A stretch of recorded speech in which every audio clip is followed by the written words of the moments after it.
Open your eyes and look around. You probably feel like you're taking in a wide-angle, high-definition broadcast of the world. But that seamless panorama is actually a neurological trick. Look at this cross-section of the eye. True, 100% clarity exists only in a tiny pit at the center of your retina called the fovea centralis. Moving an image just 2 degrees off-center causes your visual clarity to plummet by 50%. Everything outside that narrow 2-degree spotlight is heavily blurred.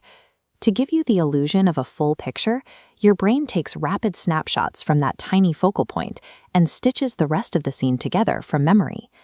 Because our high-resolution hardware is so restricted, the eye cannot act like a passive camera. It has to operate like a highly mobile flashlight, constantly darting around to illuminate new details. That narrow spotlight creates a second biological problem. Your eyes are mechanically incapable of passively capturing a moving target without losing detail. Try this right now. Stare directly at a fixed spot on the wall right in front of you. Now, hold up your thumb and wave it quickly back and forth across your line of sight, without moving your eyes to follow it. You can't see the details of your thumb. It becomes a blurry streak.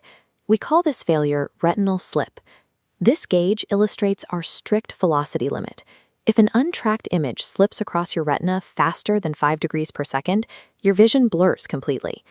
To survive the physical threats of poor peripheral resolution and motion blur, our biology engineered a complex, motor-driven operating system to control exactly how our eyes move. This is the ocular operating system.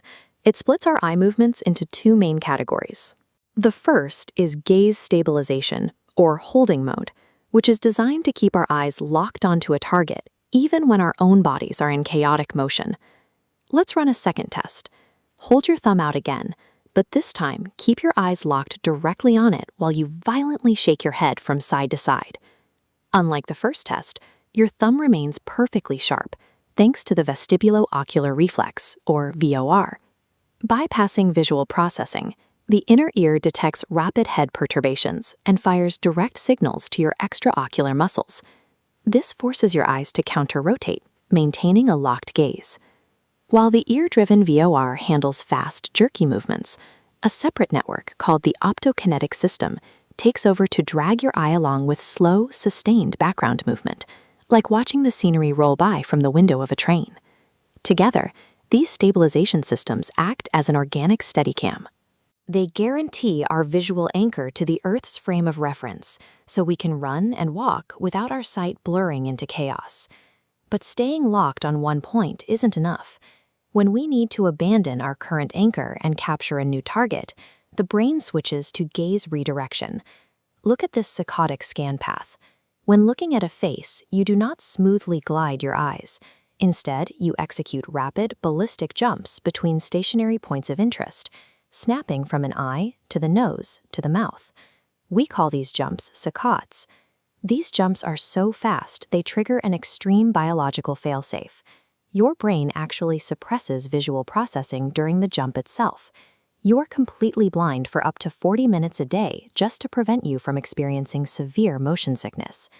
If the target itself is moving, we use smooth pursuit. This diagram shows how it works.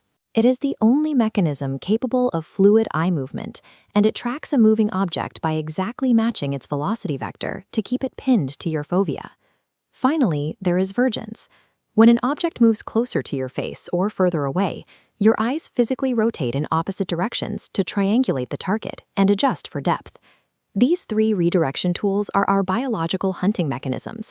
Their sole purpose is to snap that tiny 2-degree spotlight onto new data points before they slip out of view. Here we see the complete system architecture. The vestibular, optokinetic, saccadic, pursuit, and vergence systems all feed directly into one central hub, the fovea.